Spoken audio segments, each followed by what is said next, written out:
دوستوں امید ہے آپ سب لوگ سکھی اور منگل میں ہوں گے۔ آج میں آپ کو بتانے جا رہا ہوں ایک پوتر مکھی استھل کے بارے میں جسے مسلم سماج خانہ کعبہ کے نام سے جانتا ہے اور پورا مسلم سماج اسے پریم کی اور آستھا کی نگاہ سے دیکھتا ہے۔ تو آج آپ جانیں گے اس خانہ کعبہ کے بارے میں۔ ویڈیو کو ادھک سے ادھک سبسکرائب کریں، لائک کریں اور شیئر کریں۔ دوستوں یہ پہلا گھر تھا اس وشو میں جو اللہ کی عبادت کے لیے بنایا گیا تھا۔ اس کو سب سے پہلے اللہ کے آدیش سے فرشتوں نے بنایا تھا، اور وہ جو بنایا تھا وہ پہلے منشیہ، وشو کے پہلے منشیہ سے یہ پیدا ہونے سے بھی 2000 ورش پہلے بنایا تھا۔ اس پہ سب مسلمانوں کا وشواس ہے۔ اس کے بعد وشو کے جو پہلے منشیہ تھے حضرت آدم، انہوں نے بھی اس میں جو ہے اس کے بنانے میں حصہ لیا۔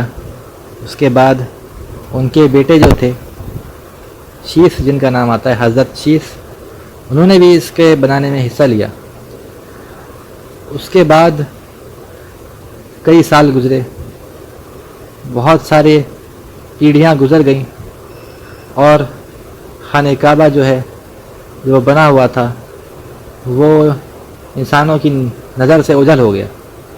اس کے بعد اللہ نے اپنے سندیشتہ، اپنے پیغمبر حضرت ابراہیم کو اس جگہ کے بارے میں بتایا، اور حضرت ابراہیم نے اپنے بیٹے حضرت اسماعیل کے ساتھ اس جگہ کی تعمیر کی، اس جگہ کی سنرچنا کی۔ دوستوں دونوں باپ بیٹے نے جب یہ بنایا تو وہ کہتے جاتے تھے کہ اے ہمارے رب، یہ ہماری سیوا قبول کر لیجئے، بلا شک بے شک آپ سننے والے ہیں اور سب کچھ جاننے والے ہیں۔ اس کے بعد دونوں باپ بیٹے نے اس کعبے کو بنایا۔ اس کے بعد یہ کعبہ اسی طرح رہا۔ کچھ عرب قبیلے آئے بیچ میں، عمالقہ، جرہم، انہوں نے بھی اس کو بنانے میں کچھ اپنا یوگدان دیا بیچ میں۔ اس کے بعد اسلام کے پیغمبر حضرت محمد صلی اللہ علیہ وسلم کے جو دادا کے دادا، اس میں ایک قصی نام کے تھے، انہوں نے بھی اس کو بنانے میں یوگدان دیا۔ تو دوستوں یعنی کہ اسلام کے پیغمبر حضرت محمد صلی اللہ علیہ وسلم کے زمانے تک خانہ کعبہ کو اسی جگہ کئی بار بنایا جا چکا تھا۔ کئی بار سمے کے ساتھ وہ بوسیدہ ہو جاتا تو اسے اللہ تعالیٰ اپنے نیک بندوں کے ذریعے سے دوبارہ بنواتا۔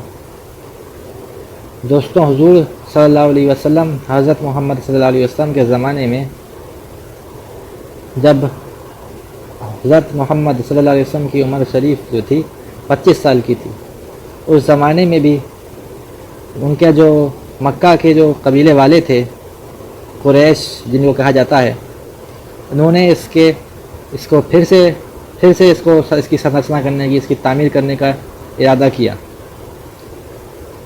اور انہوں نے اس کی تعمیر کی۔ اب جب تعمیر کے بعد جب ایک پوتر پتھر تھا، حجر اسود جسے کہتے ہیں، اس پتھر کو خانہ کعبہ میں رکھا جانا تھا، تو ہر قریش کا ہر جو ہے خاندان جو تھا، ہر پریوار جو تھا، وہ یہ چاہ رہا تھا کہ ہم جو ہیں، ہمارا سردار جو ہے وہ اس پوتر پتھر کو خانہ کعبہ میں رکھے۔ تو اس سمے جو ہے انہوں نے کہا کہ اب یہ تو بہت بڑا مسئلہ ہے، اور وہ جنگ پہ آ گئے۔ انہوں نے تلواریں نکال لی کہ صاحب کہ ہم ہی جو ہے اس پتھر کو رکھیں گے۔ تو اس سمے آخر میں انہوں نے یہ طے کیا کہ چلو کل صبح جو سب سے پہلے یہاں سے گزرے گا، خانہ کعبہ کے قریب سے گزرے گا، اس انسان سے ہم فیصلہ کروائیں گے، جو وہ فیصلہ کرے گا ہم اسے مان لیں گے۔ پھر دوستوں جب صبح سب قریش والوں نے دیکھا تو دیکھتے ہیں کہ جو پہلا انسان وہاں آتا ہے وہ اسلام کے پیغمبر محمد صلی اللہ علیہ وسلم ہیں۔ اس وقت تک آپ کو سب بہت پریم سے اور بہت ہی آدر کی نگاہ سے دیکھتے تھے، قریش کے سب لوگ۔ تو اس وقت سب نے کہا کہ ہم سب خوش ہو گئے، یہ جو ہیں یہ تو سچے ہیں، یہ تو امانت دار ہیں، امانت ادا کرنے والے ہیں، جو یہ فیصلہ کر لیں گے ہم اس پہ راضی ہیں۔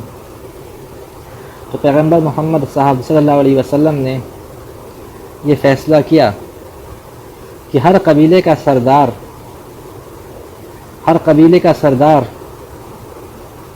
کیا کرے، ایک چادر لائی جائے اور اس چادر کے بیچ میں اس پتھر کو، حجر اسود کو رکھا جائے۔ ہر قبیلے کا سردار اس چادر کے کنارے کو پکڑے اور پھر اس کو اٹھا کے خانہ کعبہ کے قریب لے جائے۔ وہاں پہنچ کر سب قبیلے والے خوش ہوئے اس فیصلے کو سن کر، سب نے ایسا ہی کیا۔ اور حضرت محمد صلی اللہ علیہ وسلم نے پھر جب وہ چادر لے کے وہاں پر پہنچے تو حضرت محمد صلی اللہ علیہ وسلم نے اس پتھر کو اپنے ہاتھوں سے اٹھا کے وہاں پہ اس کی جگہ پہ رکھ دیا۔ تو اس طریقے سے بہت بڑی جنگ ہونے سے مکہ میں بچ گئی۔ اس کے بعد دوستوں یہ ایسے ہی رہا۔ اس کے بعد اللہ کے نبی حضرت محمد صلی اللہ علیہ وسلم کے دنیا سے پردہ کرنے کے بعد قریب 51 سال بعد 64 ہجری میں یزید ایک بدنام بادشاہ گزرا ہے مسلمانوں میں۔ اس کی فوج نے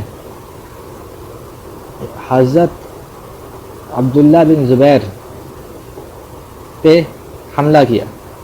حضرت عبداللہ بن زبیر اس سمے مکہ میں تھے۔ تو اس نے جب حملہ کیا تو اس نے جو ہے آگ برسائی۔ ایک مشین تھی، اس زمانے میں ایسی کچھ مشین استعمال ہوتی تھی جسے منجنیق کہتے تھے، اس کے ذریعے سے آگ بھی برسائی جاتی تھی۔ اس زمانے میں اس کا چلن تھا، اتنی ٹیکنالوجی نہیں تھی۔ تو اس نے جو ہے یزید کی فوج نے مکہ کے اوپر گولہ باری کی، تو خانہ کعبہ جو ہے اس کا پردہ جل گیا اور اس کی دیواروں کو بھی نقصان پہنچا۔ اسی بیچ میں جو ہے یزید مر گیا اور فوجیں بیچ میں ہی مکہ کو چھوڑ کے واپس آ گئی۔ تو پھر حضرت عبداللہ بن زبیر جو تھے، انہوں نے پھر خانہ کعبہ کو پھر سے تعمیر کیا۔ دوستوں اس کے بعد جو ہے عبد الملک بن مروان ایک بادشاہ گزرا ہے، اس کے زمانے میں پھر اس کی تعمیر ہوئی۔ جو عبد الملک بن مروان جو ہے کچھ سالوں بعد ہی بادشاہ بنا، اس کے زمانے میں پھر سے خانہ کعبہ کی تعمیر ہوئی۔ اس کے بعد 1061 ہجری میں جا کے قریب 1000 سال کے بعد، 21 ہجری میں جا کے قریب 1000 سال کے بعد سلطان احمد ترکی تھا ایک، یہ عثمانیہ سلطنت کا ایک راجہ تھا، خلیفہ بادشاہ تھا۔ اس نے اس کی چھت بدلوائی اور جہاں جہاں دیواریں اس کی پرانی سی ہو گئی تھیں اس کی مرمت کرائی۔ اس کے بعد اس کے 18 سال بعد سلطان مراد، یہ بھی عثمانیہ سلطنت کا راجہ تھا،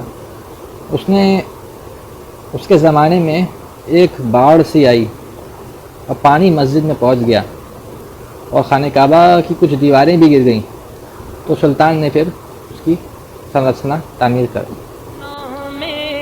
تو دوستوں یہ میں نے آپ کو بتایا کچھ خانہ کعبہ کے بارے میں۔